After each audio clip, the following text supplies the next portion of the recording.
سامعین سے گزارش کی جاتی ہے کہ ہمارے دونوں چینلز کے پلیٹ فارم سے جتنی بھی آڈیو بکس کی ریکارڈنگ کمپلیٹ ہو چکی ہے اسے خود بھی سنیں اور زیادہ سے زیادہ شیئر کرنے کی کوشش کریں، اور ہمارے سوشل میڈیا پلیٹ فارم کے لنکس ڈسکرپشن میں دیے گئے ہیں، ہمیں سبسکرائب اور فالو ضرور کریں تاکہ آپ کو ضروری اپڈیٹس ملتے رہیں، اور ہماری ٹیم کی فنانشیل سپورٹ کے لیے پیٹریون کی لنک ضرور چیک کریں۔ جزاک اللہ۔ بسم اللہ الرحمن الرحیم۔ ابلیکا، صدیوں کے سکوت میں لپٹی ایک حسین داستان۔ مصنف اسلم راہی MA۔ ایپیسوڈ 78۔ ایک روز ساؤل نے حضرت داؤد علیہ السلام کو بلوایا کہ وہ اس کے لیے بربط بجائیں تاکہ اسے اس کے مرض سے آرام و سکون میسر ہو۔ بس حضرت داؤد آئے اور ساؤل کے سامنے اس کے ذاتی کمرے کے بیرونی دروازے کے قریب دیوار کے ساتھ ایک نشست پر بیٹھ کر بربط بجانے لگے تھے۔ اسی وقت محل کے بیرونی حصے میں یوناف اور ارسیہ نمودار ہوئے تھے۔ اس وقت عزازیل، عارب، بیوسا اور نبیتا بھی وہاں کھڑے تھے۔ ان سب نے بھی یوناف اور ارسیہ کو محل کی طرف آتے دیکھ لیا تھا۔ یوناف اور ارسیہ نے بھی عزازیل اور ان کے ساتھیوں کو دیکھ لیا تھا۔ اسی بنا پر وہ دونوں میاں بیوی بڑی تیزی کے ساتھ عزازیل اور اس کے ساتھیوں کی طرف بڑھے۔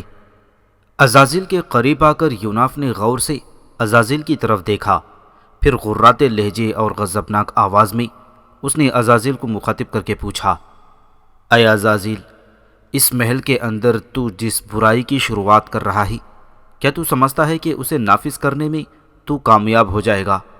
ہرگز نہیں۔ اے مردود، تو جانتا ہے اللہ کے نیک بندوں پر تیرا کوئی بس نہیں چلتا۔ پھر ساؤل کے ساتھ مل کر یہ جو تو اللہ کے نبی داؤد کے خلاف ایک سازش تیار کر رہا ہے، تو اس میں کیسے اور کیوں کر کامیاب ہو سکے گا؟ اس لیے کہ اللہ اپنے پیغمبروں کی نگرانی اور حفاظت کرتا ہے۔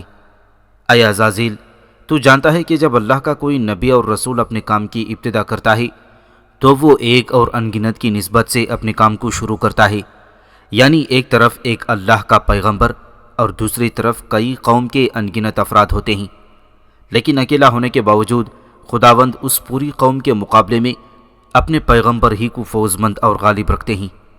پس اے عزازیل، یہاں بھی تیرے وسوسات اور تیرے سارے حربے ناکام ہوں گے۔ اے عزازیل، تو اس محل میں اپنا کام ختم کر چکا ہے، اب میں اپنے کام کی ابتدا کرتا ہوں، پھر دیکھنا کیسے اور کیوں کر تیرے فسق و فجور کو دبا کر اور نیکی کے جذبوں کو ابھار کر رکھتا ہوں۔ یوناف کے خاموش ہونے پر عزازیل چند ثانیوں تک اسے غور سے دیکھتا رہا۔ اس کے پہلو میں عارب، بیوسا اور نبیتا بھی کھڑے ہوئے تھے۔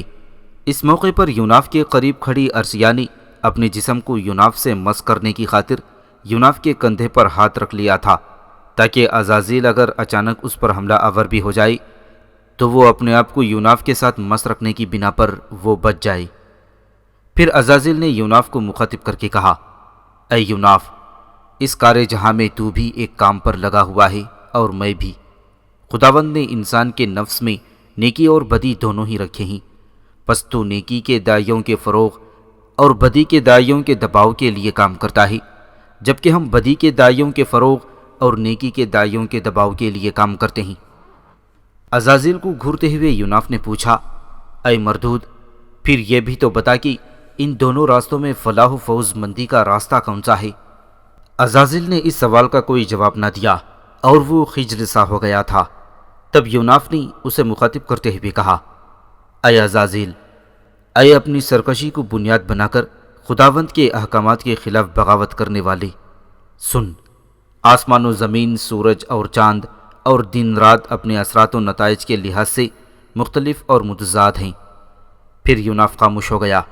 اس موقع پر ابلیکا بڑی تیزی کے ساتھ یوناف کی گردن پر لمس دیتے ہوئے شاید اسے یہ احساس دلانے کی کوشش کر رہی تھی کہ عزازیل کے سامنے وہ بھی مستعد اور تیار حالت میں رہے۔ عزازیل نے جب یوناف کی گفتگو کا کوئی جواب نہ دیا تو یوناف نے اسے اس کے حال پر چھوڑ دیا اور ارسیہ کا ہاتھ تھامتے ہوئے وہ ساؤل کے محل میں داخل ہوا اور پھر اس کمرے میں داخل ہوا جس میں ساؤل تھا اور اس کے سامنے داؤد بیٹھے بربط بجا رہے تھے۔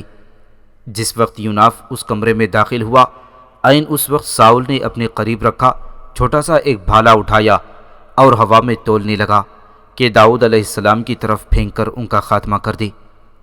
جس وقت ساؤل نے داؤد علیہ السلام پر اپنا بھالا پھینکا تھا، اسی وقت یوناف اس کمرے میں داخل ہوا۔ اس کے یوں اچانک داخل ہوتے ہی ساؤل کا نشانہ چوک گیا تھا اور داؤد علیہ السلام ایک طرف ہٹ کر اس بھالے کی مار سے بچ گئے تھے۔ اسی وقت یوناف نے سرگوشی کے انداز میں جلدی جلدی داؤد سے کہا، آپ فوراً یہاں سے بھاگ کر راما شہر میں اللہ کے نبی سمیول کی طرف چلے جائیں، وہاں خداوند آپ کو اس ساؤل کی بدی سے پناہ دے گا۔ اس پر شیطان مسلط ہو چکا ہے، لہٰذا یہ آپ کو ختم کر دینے کی درپے ہے۔ حضرت داؤد علیہ السلام فوراً وہاں سے چلے گئے۔ اتنی دیر تک ساؤل بھی سنبھل چکا تھا، لہٰذا اس نے کڑکدار آواز میں یوناف کو مخاطب کر کے پوچھا، اے اجنبی، تو کون ہے اور کیوں میرے اس ذاتی کمرے میں تو میری اجازت کے بغیر داخل ہوا ہے؟ یوناف نے ساؤل کی آنکھوں میں آنکھیں ڈالتے ہوئے بڑی جرأت مندی سے کہا، اے بادشاہ، میں تیرے لیے تیرا ضمیر بن کر آیا ہوں۔ میں تجھے صرف یہ بتانے آیا ہوں کہ جن راستوں کی طرف تو چل نکلا ہے وہ راستے تجھے تباہی اور بربادی کی طرف لے جائیں گے، لہٰذا تو اپنے نفس میں نیکی کی نشو نما اور بدی کو دبانے کا کام شروع کر دے۔ اتنا کہنے کے بعد یوناف باہر نکل گیا۔ ساؤل کو یوناف کی اس گفتگو پر بڑا غصہ آیا۔ اپنے بائیں طرف لٹکتے پیتل کے ایک تشت کی طرف اس نے دیکھا، پھر قریب ہی رکھی لکڑی کی ایک ہتھوڑی اٹھا کر اس کے اس تشت پر دے مارا۔ تشت پر ضرب پڑنے کے ساتھ ہی گونجدار آوازیں بلند ہونا شروع ہو گئیں، جن کے جواب میں چند مسلح سپاہی بھاگتے ہوئے اس کمرے میں داخل ہوئے۔ ساؤل نے ان مسلح جوانوں کو مخاطب کر کے کہا، تم میں سے ایک تو داؤد کی طرف جائے اور دیکھ آئے کہ وہ اس وقت کہاں ہے اور کیا کرتا ہے، اور باقی سب اس طویل اور کڑیل جوان کا تعاقب کرو جو ابھی ابھی میرے کمرے سے نکل کر گیا ہے، اور اسے زندہ میرے پاس پکڑ کر لاؤ۔ ساؤل کے اس حکم پر وہ مسلح جوان فوراً حرکت میں آ گئے۔ ان میں سے ایک تو محل کے اس حصے کی طرف چلا گیا جہاں حضرت داؤد علیہ السلام اپنی بیوی میکل کے ساتھ رہتے تھی، اور باقی سب یوناف کے پیچھے بھاگی۔ انہوں نے محل سے متصل بڑے میدان میں یوناف کو جا لیا تھا۔ وہ اس میدان میں ان سے آگے آگے جا رہا تھا۔ ان میں سے ایک جوان نے یوناف کو آواز دے کر روکا۔ ان کی آواز سنتے ہی ان کی طرف دیکھے بغیر غصے کے عالم میں یوناف نے اپنی تلوار بے نیام کر لی۔ شاید ابلیکا پہلے ہی اسے اس تعاقب سے آگاہ کر چکی تھی۔ ارسیہ بھی سنبھل کر کھڑی ہو گئی تھی۔ پھر تیزی کے ساتھ یوناف ان کی طرف پلٹا اور اپنے سامنے اپنی تلوار لہراتے ہوئے بولا، تم میں کون ہے جسے اپنی زندگی عزیز نہیں ہے؟ وہ آگے بڑھ کر مجھ سے ٹکرائے اور دیکھے کہ کیسے ہولناک انداز میں موت کو اس پر طاری کرتا ہوں۔ ان میں سے ایک نے یوناف کی طرف خشمگی نگاہوں سے دیکھتے ہوئے پوچھا، پہلے یہ تو کہو تم ہو کون؟ یوناف نے چند ساعتوں تک غور سے ان کی طرف دیکھا، پھر بلند آواز میں بولا، تخریب کے پروردوں، میں ہست و بود کے اس کھیل میں قانون فطرت کا ایک خادم ہوں۔ میں وقت کے سمندر میں نیکی کی شفق رنگ سحر ہوں۔ میں خیر کی ایک لگن ہوں اور خوبی کی ایک تڑپ ہوں۔ اب تم لوگ کہو تمہیں کس کی تلاش ہے؟ اس بار ایک دوسرے نے یوناف کو مخاطب کر کے پوچھا، ہمیں تلاش تو تمہاری ہی ہے کہ تم کوئی دنگا کھڑا کیے بغیر ہمارے ساتھ ہمارے بادشاہ کے پاس چلو۔ اگر تم نے ایسا کیا تو تم خیر اور بھلائی پانے والے ہوگی، اور اگر تم نے ایسا نہ کیا تو ہم تاریکی اور مایوسی اور تذلیل و بے چارگی تم پر طاری کریں گے۔ طوفانی افریت اور علم خیری بن کر تم پر نازل ہوں گے اور زبردستی تمہیں اپنے بادشاہ ساؤل کے پاس جانے پر مجبور کر دیں گے۔ لہٰذا اگر تم ہماری مار سے بچنا چاہتے ہو تو چپ چاپ ہمارے ساتھ ہو لو، کیونکہ ہمارے بادشاہ ساؤل نے تمہیں طلب کیا ہے اور تمہیں ہر صورت میں اس کے سامنے حاضر ہونا ہے۔ اس جوان کی گفتگو سن کر یوناف کی حالت اور شہر کے سیل جیسی ہو کر رہ گئی تھی۔ پھر اس نے اپنی تلوار اپنے سامنے بلند کی، پھر وقت کی اڑتی گرد جیسے انداز میں اس نے انہیں مخاطب کر کے کہا، احمقوں، اپنی زبان کو لگام دو، قبل اس کے کہ میں دوپہر کی دھوپ اور الاؤ کی بھڑکتی آگ کی طرح تم پر وارد ہوں اور تمہاری حالت صحرا میں تنہا کھڑے نخل خشک جیسی کر دوں۔ یہاں سے بھاگ جاؤ، قبل اس کے کہ میں صدیوں کا غبار، اندیشوں کا اندھیرا اور تقریب کی قوت بن کر تمہاری طرف بڑھوں اور تمہاری حالت بکھری کرچیوں اور بوسیدہ اوراق جیسی کر دوں۔ یہاں سے دفع ہو جاؤ۔ اے نادانو، اپنی زیست کی بلندی اور رفعت مانگو، مجھ سے پستی کی پنہائی حاصل کرنے میں جلدی نہ کرو۔ اب بھی وقت ہے، جدھر سے آئے ہو واپس لوٹ جاؤ، ورنہ خاک کا رزق اور لہو کی لکیروں کی داستان بن کر رہ جاؤ گے۔ سنو بے وقوفوں، میں تمہاری روایتوں کا پابند نہیں ہوں، مجھ سے ٹکراؤ گی تو پتنگوں کی طرح بکھر جاؤ گی۔ پھر ان میں سے ایک کہنے لگا، ہم ابھی سب مل کر تیرا سارا بے لگام گھمنڈ نکال دیتے ہیں۔ پھر وہ اپنی تلواریں لہراتے ہوئے یوناف کی طرف بڑھے۔ اس موقع پر یوناف نے اپنے پہلو میں کھڑی ارسیہ کو مخاطب کر کے کہا، ارسیہ، تم ذرا ایک طرف ہٹ کر کھڑی ہو جاؤ، پھر دیکھو ان سب کی میں کیا حالت کرتا ہوں۔ ارسیہ فوراً ایک طرف ہٹ کر کھڑی ہو گئی۔ اسی لمحے ابلیکا نے یوناف کی گردن پر اپنا ریشمی لمس دیا۔ پھر اس نے گنگناتی ہوئی آواز میں پوچھا، یوناف، کیا میں بھی تمہارے ساتھ ان پر وار کروں؟ یوناف نے ہلکی مسکراہٹ میں جواب دیا، ضرورت نہیں ہے ابلیکا، بس تم میرے ہاتھوں ان کی لاچارگی دیکھتی جانا۔ پھر یوناف اجل کے ہم نفس موت کی سی نگاہ اور آگ میں نہائے باپ کی طرح آگے بڑھا، اور ساؤل کے ان 10 محافظوں پر اس نے حملہ کر دیا۔ اپنے 5 ساتھیوں کے اس طرح ختم ہونے کے بعد باقی بچنے والے 5 دم بخود ہو کر رہ گئے تھے، اور ڈر و خوف کے مارے وہ واپس بھاگ گئے تھے۔ ساؤل کے پاس سے بھاگنے کے بعد حضرت داؤد علیہ السلام جب اپنی بیوی کے پاس آئے تو اسے اس کے باپ ساؤل کے ساتھ پیش آنے والے تمام واقعات کہہ سنائے۔ اس حادثے سے متعلق سن کر آپ کی بیوی میکل بڑی فکر مند ہوئی، اور آپ کو مشورہ دیتے ہوئے اس نے کہا، اگر آپ کسی طرح سے آج میرے باپ سے بچ نکلے ہیں تو وہ دوبارہ ضرور آپ کے خلاف حرکت میں آئے گا۔ وہ ایک انتقامی مزاج رکھنے والا انسان ہے۔ میں آپ کو یہی مشورہ دوں گی کہ آپ یہاں سے بھاگ کر اپنی جان بچائیں، اور مجھے یہ بھی بتائیں کہ آپ کہاں جائیں گے، تاکہ میرا آپ کے ساتھ رابطہ رہے، میں آپ کی دیکھ بھال اور نگرانی کا سامان کر سکوں، اور مجھے یہ بھی اطمینان ہو کہ آپ سلامت ہیں۔ مکل کی اس گفتگو کے جواب میں حضرت داؤد نے کہا، میں یہاں سے نکل کر راما شہر میں اللہ کے نبی سیمیول کی طرف جاؤں گا، اور جب تک حالات میرے لیے درست نہیں ہو جاتی میں وہیں رہوں گا۔ مکل نے پھر فکر مند لہجے میں حضرت داؤد علیہ السلام کو مخاطب کر کے کہا، اگر ایسا ہی تو اب دروازے کی طرف سے محل سے باہر جانے کے بجائے وہ سامنے والی کھڑکی سے نکل جائیں۔ اب شام ہونے والی ہے، اور تاریکی کی آڑ میں راما شہر کی طرف بچ کر نکل جانا آپ کے لیے آسان ہو جائے گا۔ مکل کی اس تجویز پر عمل کرتے ہوئے حضرت داؤد فوراً اس کھڑکی کے راستے باہر نکل گئے جس طرف مکل نے اشارہ کیا تھا۔ ان کے جانے کے بعد مکل نے بھی احتیاطی تدابیر اختیار کی۔ وہ اس مسحری کی طرف آئیں جس پر داؤد علیہ السلام سویا کرتے تھے۔ اس نے اس انداز میں وہاں تکیے جما کر اوپر چادر ڈال دی جیسے اس بستر پر کوئی سو رہا ہو، پھر اپنے گھریلو کاموں میں مصروف ہو گئی۔ جو 10 مسلح اور جنگجو جوان یوناف کے تعاقب میں نکلے، ان میں سے 5 بھاگتے ہوئے ساؤل کی طرف واپس آئے تو ساؤل نے حیرت سے ان کی طرف دیکھا اور پوچھا، تم یہاں سے 10 گئے تھی اور 5 لوٹ کر آ رہے ہو، تمہارے دوسرے 5 ساتھی کہاں ہیں؟ اور جس جوان کو میں نے تم لوگوں کو گرفتار کرنے کو بھیجا تھا وہ کدھر ہے؟ اور یہ تم لوگوں کے چہرے کیسے کاسائے خیرات اور ڈسی ہوئی روح اور غم کی اندھی رات جیسے ہو رہے ہیں؟ ساؤل کے اس استفسار کے جواب میں ان 5 میں سے ایک نے ہمت کر کے ساؤل کو جواب دیتے ہوئے کہا، اے بادشاہ، جس جوان کے تعاقب میں آپ نے ہمیں بھیجا تھا اس کا نام یوناف ہے۔ اے بادشاہ، ہم نے اسے پکڑ کر آپ کے پاس لانے کی انتہائی کوشش کی، لیکن ہم ناکام رہے، اس لیے کہ وہ ایک دراز دست اور بڑا طاقتور انسان ہے۔ ہم نے دیکھا وہ طوفانوں کا محرم اور آندھیوں کا شناسا ہے۔ اے بادشاہ، وہ جوان ایک ایسی آگ ہے جس سے بحر بھی ابل پڑی۔ اے بادشاہ، وہ جوان کوئی عام سا شخص نہیں ہے، وہ ایک اساطیری شخصیت رکھتا ہے، ایسی اساطیری شخصیت جو کھیتوں کو بنجر اور بستیوں کو ویران کر کے رکھ دی۔ وہ کیف و مستی میں آ کر کسی جنگل کی سانڈ کی طرح ہم پر حملہ آور ہوا تھا، اور ہمارے 5 ساتھیوں کا لمحوں کے اندر خاتمہ کر کے ہماری بست و کشاد کی ساری قوتوں کو اس نے مسمار کر کے رکھ دیا تھا۔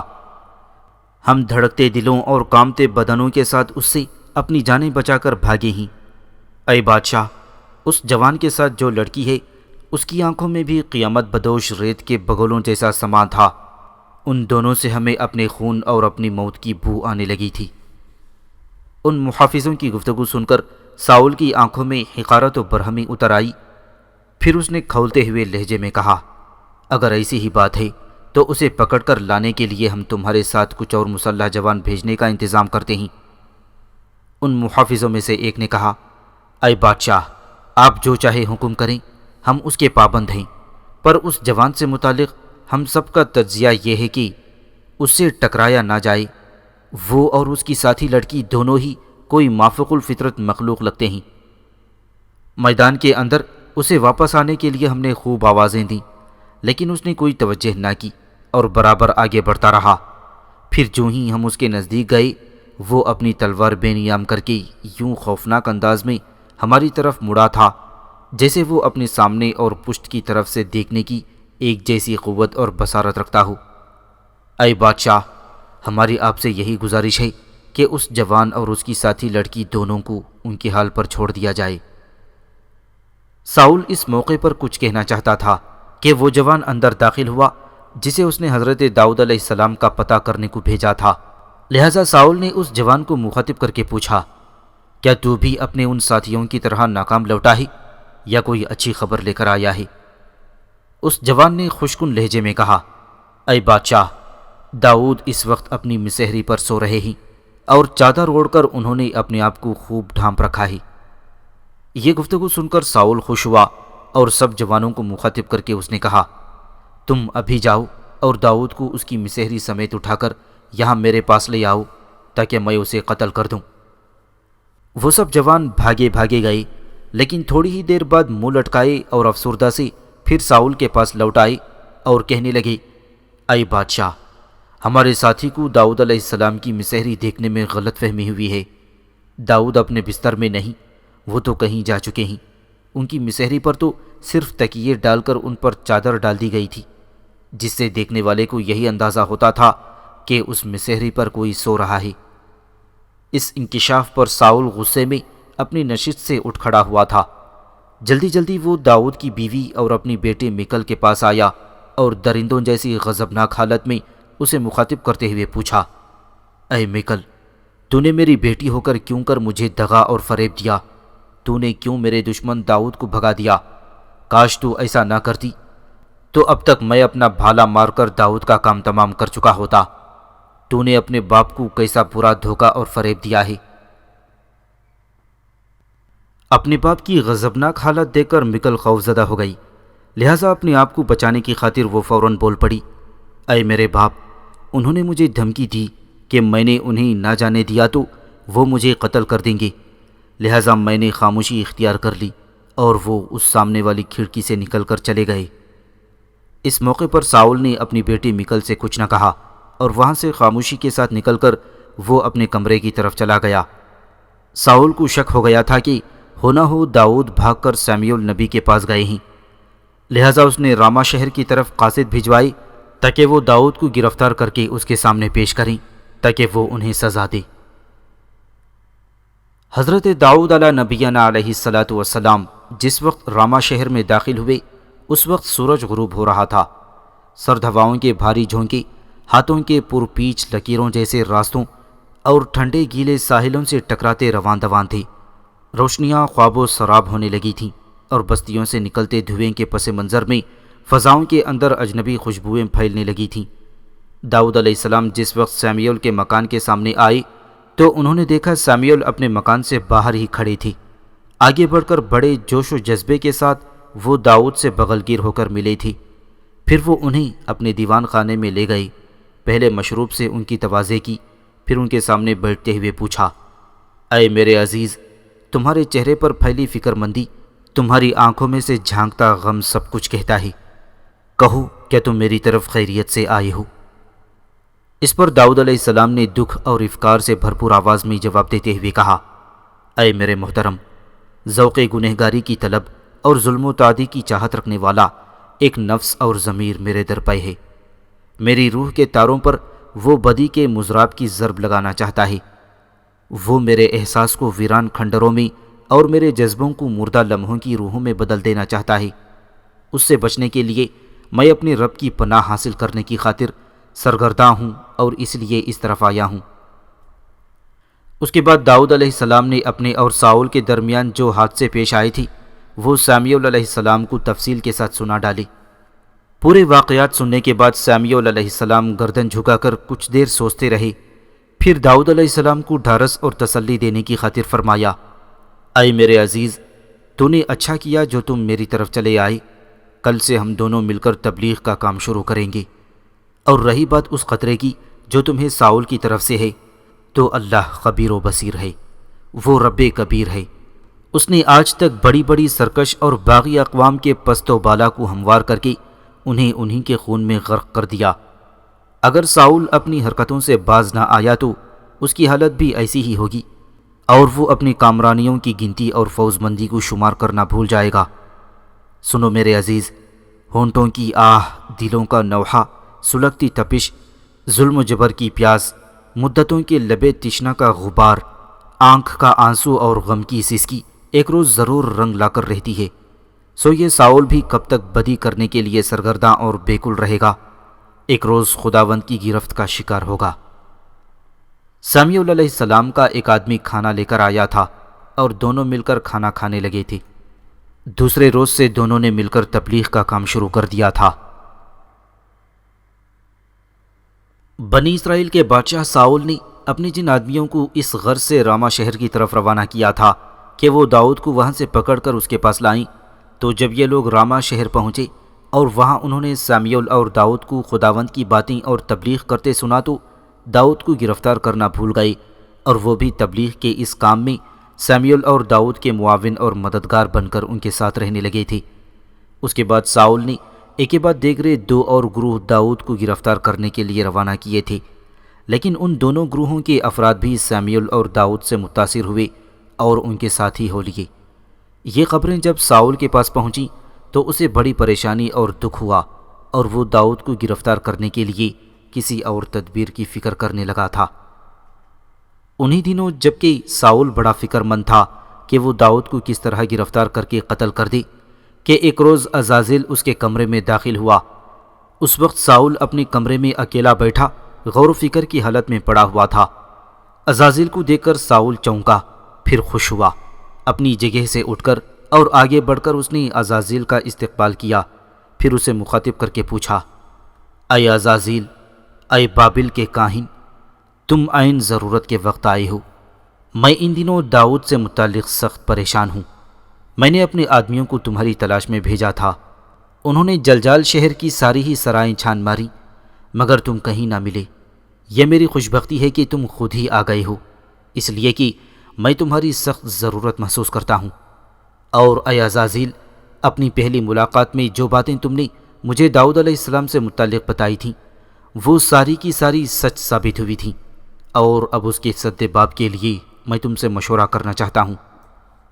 اس موقع پر عزازیل نے بڑی مکاری اور فریب سے کام لیتے ہوئے کہا، اے بنی اسرائیل کے عظیم بادشاہ، میں دیکھتا ہوں آپ اداس اور غمزدہ ہیں۔ اپنے چہرے پر زہریلی مسکراہٹ بکھیرتے ہوئے ساؤل بولا، اے عزازیل، تمہارا کہنا درست ہے، میں ان دنوں واقعی بیکل خواہشوں کا اسیر ہو کر رہ گیا ہوں۔ اس وقت میرے سامنے دو مسائل ہیں جو مجھ پر بے چین بھٹکتی پھرتی آرزوؤں اور زنجیر غلامانہ کی طرح چھائی ہوئی ہیں۔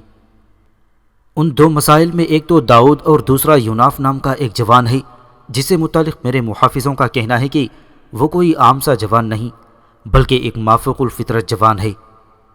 میں ان دونوں کی ہی گرفتاری اور پھر قتل کر دینے کے درپے ہوں، لیکن دونوں کے سلسلے میں مجھے ناکامی کا منہ دیکھنا پڑا ہے۔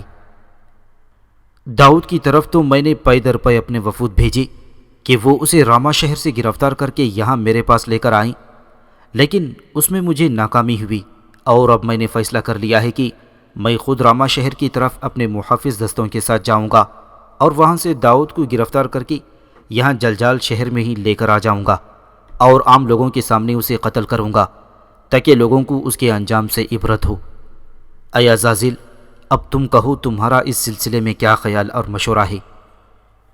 عزازیل اس موقع پر یوناف کا نام سن کر چونک پڑا تھا، پر جلدی ہی اس نے اپنے آپ کو سنبھال لیا اور کہنے لگا، اے بادشاہ، داؤد سے متعلق جو فیصلہ آپ نے کیا ہے اس سے میں اتفاق کرتا ہوں۔ آپ کو خود راما شہر جا کر داؤد کی گرفتاری کا سامان کرنا چاہیے۔ اس سلسلے میں آپ کی میں کوئی مدد نہ کر سکوں گا۔ رہا سوال یوناف کی گرفتاری کا، تو اے بادشاہ، اس جوان کو میں خوب جانتا ہوں۔ میری ایک عرصے سے اس جوان کے ساتھ عداوت ہے، اور میں آپ سے عہد کرتا ہوں کہ جلد یا بدیر ایک روز میں اس جوان کو ضرور گرفتار کر کے آپ کے سامنے پیش کروں گا۔ اے بادشاہ، جہاں تک اس یوناف نام کے جوان کا مافوق الفطرت ہونے کا تعلق ہے تو یہ انکشاف درست ہے۔ وہ بے شمار سری اور جہری قوتوں کا مالک ہے، اور اپنے دشمنوں کو لمحوں کے اندر کچلنے اور مغلوب کرنے کا فن جانتا ہے۔ تاہم میں بھی اس جیسی مافوق البشریت قوتوں کا مالک ہوں، اور مجھے امید ہے کہ ایک روز میں ضرور اسے زنجیروں میں جکڑ کر آپ کے سامنے پیش کر دوں گا، اس لیے کہ یہ دراز دست یوناف نہ صرف آپ کا بلکہ پوری انسانیت کا دشمن ہے۔ اے بادشاہ، گو یوناف نام کے اس جوان کی باتوں کا ہر حرف جادو اور ہر لفظ ایک شعر ہوتا ہے، پھر بھی یہ جوان قدم قدم پر لوگوں کے لیے جہنم کھڑے کرنے والا ہے، دلوں کے باغ اور ضمیر کے خرمن اجاڑنے والا، اور لوگوں کو بے وجہ امیدیں دلا کر ان کی جانوں کو سلگانے اور ان کی روحوں پر ظلم و ستم کرنے والا انسان ہے۔ ساؤل نے متحیر اور کھوئے کھوئے انداز میں کہا، پھر یہ یوناف تو بہت برا بلکہ شیطان کا ساتھی ہے۔ اے عزازیل، یہ شیطان بھی کیا بری شے اور بد بلا ہے، خیر کرنے والوں کو نہ معاف کرتا ہے اور نہ جنون والوں کو چھوڑتا ہے، سب کے پیچھے بھوکے اور باولے کتے کی طرح پڑ جاتا ہے۔ اپنے متعلق ایسی گفتگو سن کر عزازیل کے چہرے پر سیاہی سی اتر آئی تھی، اور اس کی آنکھوں سے خجالت و شرمندگی جھانکنے لگی تھی۔ تاہم اس نے فوراً اپنے آپ کو سنبھال لیا اور اپنے لہجے میں اور زیادہ کشش اور نرمی پیدا کرتے ہوئے کہا، اے بنی اسرائیل کے عظیم بادشاہ، یہ شیطان بیچارہ تو یوں ہی بدنام ہے، ورنہ انسانوں میں اکثر اس سے بھی زیادہ گنہگار ہیں، اس لیے کہ وہ تو خداوند کو صرف ایک ہی سجدہ کرنے کا گنہگار ہے، ورنہ انسان تو ایسے بھی ہیں جو کبھی سجدہ تک نہیں کرتے۔ عزازیل سے یہ الفاظ سن کر ساؤل نے ایک بار نظر بھر کر اس کی طرف دیکھا، پھر کہنے لگا، اے عزازیل، میں تمہارے ان خیالات سے اتفاق نہیں کرتا۔ گو شیطان ایک ہی سجدہ نہ کرنے کا گنہگار ہے، لیکن اس کا یہ سجدہ بڑی اہمیت کا حامل ہے، اس لیے کہ اس سجدے کا حکم اپنے خداوند کی طرف سے براہ راست ملا تھا، اور تم دیکھتے ہو انسانوں میں سے پیغمبروں کے علاوہ کسی کو بھی سجدے اور عبادت کا براہ راست حکم نہیں ملا، اور پیغمبروں میں سے تم کسی ایسے پیغمبر کا نام بتا سکتے ہو جس نے شیطان کی طرح ایسا براہ راست حکم ملنے کے باوجود خداوند کو سجدہ کرنے سے انکار کیا ہو؟ یقیناً ایسا کوئی نبی اور رسول نہیں ہے، لہذا انسان شیطان سے ہر طرح اور ہر لحاظ سے افضل و برتر ہے۔ اور پھر یہ شیطان تو ایسا بدبخت ہے کہ صدیاں گزر جانے کے باوجود اپنے فعل پر نادم اور تائب نہیں ہوا، جبکہ انسان اپنے رب کی طرف رجوع کرتا ہے۔ لہذا اعمال و افعال کے لحاظ سے شیطان کو انسان سے کیا نسبت؟ اور پھر تم تو جانتے ہو کہ یہ مردود تو دن رات اللہ کی مخلوق کو گمراہ کرنے میں لگا ہوا ہے۔ اس طرح ایک سزا تو اسے اپنے گناہوں کی ملے گی، اور دوسری سزا اوروں کو گمراہ کرنے کی بھی ملے گی۔ ساؤل کی اس گفتگو پر عزازیل لاجواب ہو کر رہ گیا تھا، تاہم گفتگو کا سلسلہ جاری رکھتے ہوئے وہ پھر بولا، اے بادشاہ، تمہاری باتوں میں واقعی وزن ہے، اور تم نے مجھے قائل کر دیا ہے۔ اس کے ساتھ ہی عزازیل اپنی جگہ سے اٹھ کھڑا ہوا۔ اب میں جاتا ہوں، اور پھر اس یوناف کو زنجیروں میں جکڑ کر آپ کے سامنے پیش کرنے کی کوئی تدبیر کرتا ہوں۔ ساؤل نے مسکراتے ہوئے اور خوش طبعی سے عزازیل کی تائید کی، اور پھر عزازیل وہاں سے نکل گیا تھا۔ ساؤل کے محل سے باہر کھلے میدان میں عارب، بیوسا اور نبیتا کھڑے ہوئے تھے۔ عزازیل ان کے پاس آیا اور انہیں مخاطب کر کے کہنے لگا، اے میرے قدیم و قریبی رفیقوں، میں بنی اسرائیل کے بادشاہ ساؤل سے مل کر آ رہا ہوں۔ یوناف داؤد کی مدد کرنے ساؤل کے محل میں آیا ہوا تھا، جس کی بنا پر ساؤل یوناف سے سخت نالاں اور بیزار ہے۔ وہ یوناف کو گرفتار کر کے اس کا خاتمہ کرنے کا خواہش مند ہے۔ میں ساؤل سے وعدہ کر آیا ہوں کہ میں یوناف کو زنجیروں میں جکڑ کر اس کے سامنے پیش کر دوں گا۔ عارب نے فوراً فکر مندی کے عالم میں پوچھ لیا، اے آقا، آپ نے وعدہ تو کر لیا ہے، پر یہ کام کون کرے گا؟ عزازیل نے ہلکی ہلکی مسکراہٹ میں کہا، میں عزب کو یوناف کے پیچھے لگاؤں گا اور اسے کہوں گا کہ وہ کوئی طریقہ استعمال کر کے یوناف کو زنجیروں میں جکڑ کر بے بس کر دے۔ عارب پھر کہنے لگا، اے آقا، یہ عزب تو اس سے قبل حجاز کی سرزمین میں عقبہ کی گھاٹیوں میں یوناف کے ہاتھوں ہزیمت اٹھا چکا ہے۔ پھر بھی آپ امید رکھتے ہیں کہ یہ یوناف کو زیر کرے گا اور زنجیروں میں جکڑ لے گا تاکہ اپنے وعدے کے مطابق آپ اسے ساؤل کے سامنے پیش کر سکیں۔ عزازیل نے بے پرواہی میں کندھے اچکاتے ہوئے کہا، ہم نے پہلے کبھی کسی سے کیا ہوا وعدہ کبھی پورا کیا ہے؟ یہ کام ہو گیا تو ٹھیک، نہ ہوا تو نہ صحیح۔ اس کے ساتھ ہی وہ سب اس سرائے کی طرف چلے گئے جن میں ان کا قیام تھا۔ حضرت داؤد علیہ السلام کو گرفتار کرنے کی نیت سے ساؤل اپنے مسلح دستوں کے ساتھ خود جلجال سے راما کی طرف روانہ ہوا تھا۔ اس روانگی کی خبر جب داؤد کو ہوئی تو ساؤل کی گرفتاری سے بچنے کے لیے وہ راما سے نکل کھڑے ہوئے اور نوب شہر کا رخ کیا۔ اس شہر کے اندر بنی اسرائیل کا ایک بہت بڑا ہیکل اور معبد تھا، اور اس ہیکل کا نگران اخیملک نام کا ایک شخص تھا جسے لوگ کاہن کہہ کر پکارا کرتے تھے۔ اس ہیکل کے کارندوں نے جب اس کاہن کو یہ خبر دی کہ داؤد علیہ السلام بن یسی اس سے ملنے آئے ہیں تو اس نے بڑی گرمجوشی کے ساتھ ہیکل سے باہر نکل کر حضرت داؤد کا استقبال کیا۔ وہ کاہن جو شاید داؤد کے حالات کو جانتا اور سمجھتا تھا، بڑے احترام اور توقیر کے ساتھ داؤد علیہ السلام کو ہیکل میں لے گیا اور ان کی خوب دیکھ بھال، آؤ بھگت اور تواضع کی۔ بہرحال ساؤل کی نگاہوں سے دور داؤد علیہ السلام اس ہیکل میں دن گزارنے لگے تھے۔ اس دوران ساؤل بھی راما شہر میں داؤد کو نہ پا کر واپس جلجال چلا گیا تھا، اور وہاں اس نے اپنے آدمی داؤد علیہ السلام کی تلاش میں روانہ کر دیے۔ پھر ساؤل کے انہی آدمیوں میں سے ایک شخص جس کا نام ادومی دوٹیک تھا، داؤد علیہ السلام کی تلاش میں نوب شہر میں داخل ہوا۔ ادومی دوٹیک نام کا یہ شخص ساؤل کے چرواہوں کا سردار تھا۔ داؤد علیہ السلام نے اس شخص کو نوب شہر میں گھومتے ہوئے دیکھ لیا، لیکن اس کی نظر داؤد پر نہ پڑی۔ اب داؤد نوب شہر میں بھی اپنے لیے خطرہ محسوس کرنے لگے تھے، اور انہیں یقین ہو گیا تھا کہ جس طرح ساؤل نے اس شہر میں ان کی تلاش کے لیے آدمی بھیجے تھے، ایسے ہی دوسرے شہروں کو بھی روانہ کیے گئے ہوں گے۔ لہٰذا انہوں نے بنی اسرائیل کی سلطنت سے نکل جانے کا ارادہ کر لیا تاکہ ساؤل کی دسترس سے محفوظ ہو جائیں۔ اس نئی صورتحال کے پیش نظر حضرت داؤد علیہ السلام واپس ہیکل میں آئی، اور انہوں نے کاہن اخیملک کو مخاطب کر کے پوچھا، اے عزیز، تو دیکھتا ہے کہ میں غیر مسلح ہوں، کیا یہاں اس ہیکل میں تیرے پاس کوئی نیزہ، بھالا اور تلوار نہیں ہے؟ اخیملک نے بڑی عاجزی سے کہا، اے یسی کے بیٹے، ایلا کی وادیوں کے اندر آپ نے فلسطینیوں کے جالوت نام کے جس پہلوان کو قتل کیا تھا، اس جنگ کے بعد اس جالوت کی تلوار اس ہیکل میں رکھ دی گئی تھی تاکہ لوگ اسے عبرت کی نگاہ سے دیکھیں، اور اس طرح انہیں اپنی قوم کی عظمت اور فلسطینیوں کی بے بسی کا احساس ہو۔ بس یہی ایک ہتھیار اس ہیکل کے اندر ہے، اگر آپ اسے لینا چاہیں تو میں حاضر کیے دیتا ہوں۔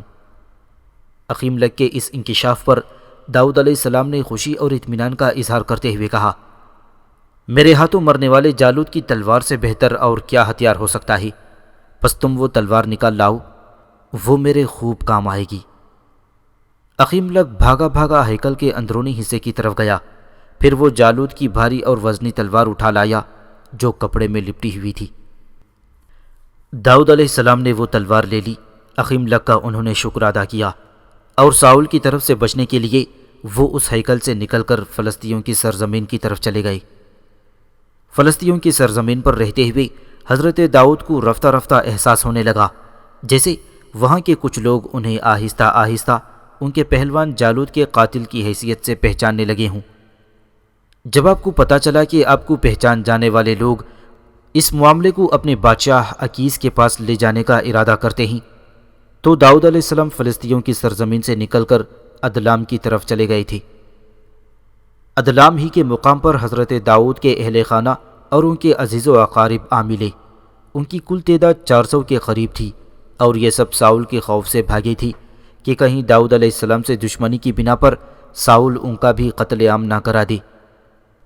پھر ادلام سے حضرت داؤد علیہ السلام اپنے ان 400 ساتھیوں کے ساتھ موابیوں کی سرزمین میں داخل ہوئے، اور ان کے مرکزی شہر مصفہ میں آ کر وہ موابیوں کے بادشاہ سے ملے تھے۔ ان سے اپنے پورے حالات کہے، اور یہ بھی اس سے کہا کہ میرے عزیز و اقارب سب کو یہاں رہنے کی اجازت دی جائے۔ اس پر موابیوں کے بادشاہ نے بنی اسرائیل کے بادشاہ ساؤل کے خوف کے تحت ایسا کرنے سے انکار کر دیا، جس کی بنا پر داؤد علیہ السلام اپنے 400 ساتھیوں کے ساتھ مصفہ شہر سے نکل گئے اور دشت حارث کے سنسان علاقوں اور جنگل میں جا کر پناہ لے لی تھی۔ کچھ عرصہ اپنے ساتھیوں کے ساتھ داؤد علیہ السلام نے اسی حارث نام کے بن میں گزارا، اور پھر اس بن سے نکل کر انہوں نے اپنے ساتھیوں کے ساتھ قالبہ شہر میں سکونت اختیار کر لی تھی۔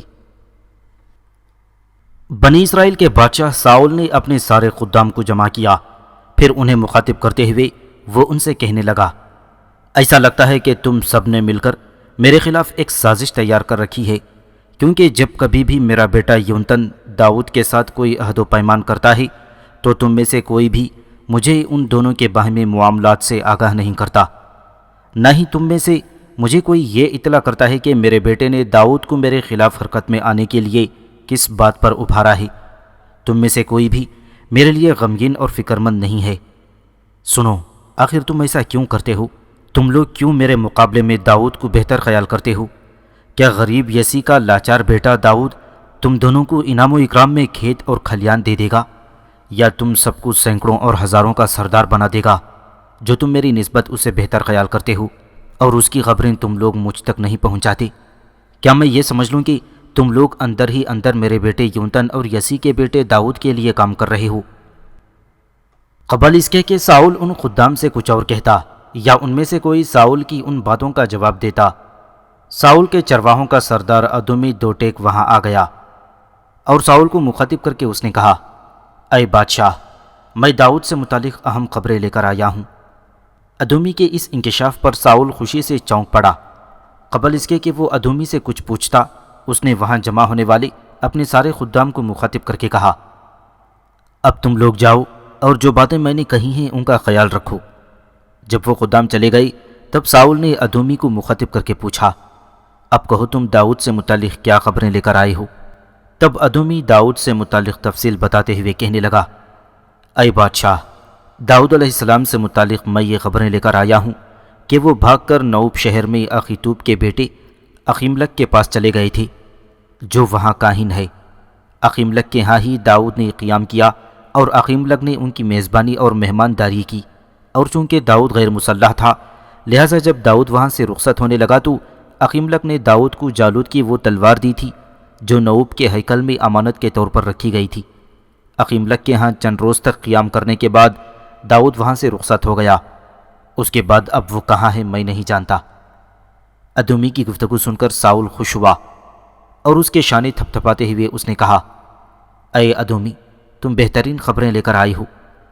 اب کسی کو نوب شہر کی طرف روانہ کرو کہ وہ اخیملک اور اس کے سارے اہل خانہ اور رشتہ داروں کو بلا کر یہاں لائے۔ ساؤل کا یہ حکم سن کر ادومی دوٹیک وہاں سے نکل گیا تھا۔ چند دن بعد کاہن اخیملک ساؤل کے حکم کے مطابق اپنے عزیز و اقارب کے ساتھ ساؤل کی خدمت میں حاضر ہوا۔ اس کے ان عزیز و اقارب کی تعداد 50 تھی، جس میں اس کا باپ اخوتوب اور اس کا بیٹا ابی یاتر بھی تھا۔ پھر سب ان لوگوں کو ساؤل کے سامنے پیش کیا گیا تو ساؤل نے اخیملک کو مخاطب کر کے کہا، اے نوب کے معزز کاہن، مجھے خبر ملی ہے کہ تو نے یسی کے بیٹے داؤد کو اپنے ہاں پناہ دی ہے، اس کی مہمانداری اور ضیافت کی، اور پھر ہیکل میں رکھا۔ فلسطینیوں کے پہلوان جالوت کی تلوار بھی اس کے حوالے کر دی تاکہ اس خوفناک تلوار کو وہ میرے خلاف استعمال کرے۔ کیا تو نے اس لیے داؤد کی مدد کی کہ وہ میرے خلاف گھات لگائے اور مجھ سے میرا سب کچھ چھین کر مجھے بے نوا اور بے مایہ بنا کر رکھ دی؟ ساؤل جب خاموش ہوا تب کاہن اخیملک کہنے لگا، اے بادشاہ، تیرا قرب رکھنے والوں میں سے داؤد کی طرح کون امانت دار ہے؟ اے بادشاہ، وہ تیرے داماد ہیں اور تیرے ساتھ تیرے اسی محل کے اندر رہائش رکھتے ہیں۔ وہ تیرے گھر میں معزز اور صاحب اکرام ہیں، اس لیے اے بادشاہ مجھے اور میرے ان اقارب کو کوئی الزام نہ دے، اس لیے کہ ہم نہیں جانتے کہ تمہارے اور داؤد کے تعلقات میں کیا تبدیلی آ چکی ہے، اور ہمیں خبر نہیں کہ داؤد کے ساتھ اب تمہاری قرابت داری اور تعلق ویسا نہیں جیسا پہلے ہوا کرتا تھا۔ ساؤل نے غصے سے کہا، اے اخیملک، میں تمہاری اس گفتگو کو نہیں مانتا، تمہاری اس حجت اور دلیل کو بھی تسلیم نہیں کرتا کہ تمہیں میرے اور داؤد کے موجودہ تعلقات کا علم نہیں ہے۔ تو سب جانتا ہے، لہٰذا اس سب کچھ جاننے کے بعد تمہاری طرف سے داؤد کے ساتھ ایسے سلوک اور نرمی کی بنا پر تو اور تیرے اہل خانہ ضرور مارے جائیں گے۔ پھر ساؤل نے ان 50 افراد کے قتل کا حکم دے دیا تھا ان سب کو انتہائی بے دردی کے ساتھ کاٹ کر رکھ دیا گیا۔ تاہم کاہن کا بیٹا ابی یاتر اندھیرے کی آڑ میں کسی نہ کسی طرح وہاں سے بھاگ نکلنے میں کامیاب ہو گیا۔ کاہن عقیملک کا بیٹا ابی یاتر جلجال سے بھاگ کر قالبہ شہر میں حضرت داؤد کے پاس چلا گیا تھا۔ وہاں اس نے داؤد کو اپنے باپ دادا اور دوسرے عزیزوں کے مارے جانے کی اطلاع کی۔ داؤد علیہ السلام نے اس سے ہمدردی کا اظہار کیا اور ابی یاتر کو اپنے ساتھ رکھ لیا۔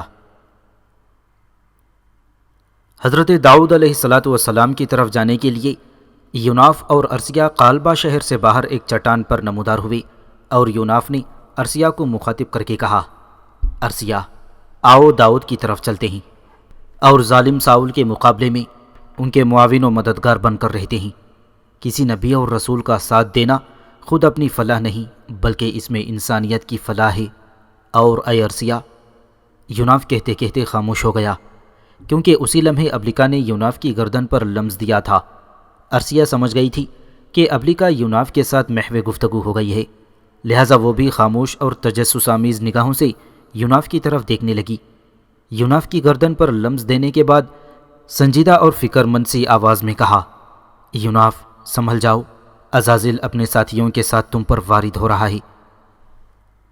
یوناف کچھ پوچھتے پوچھتے رک گیا تھا، کیونکہ اسی لمحے یوناف کے سامنے عزازیل، عزب، عارب، بیوسا اور نبیتا نمودار ہوئے۔ انہیں دیکھتے ہی ارسیہ سنبھل گئی اور فوراً محتاط ہو کر کھڑی ہو گئی، اور احتیاط کے طور پر اس نے یوناف کا کھردرا ہاتھ اپنے نرم و نازک اور ریشمی ہاتھ میں لے لیا۔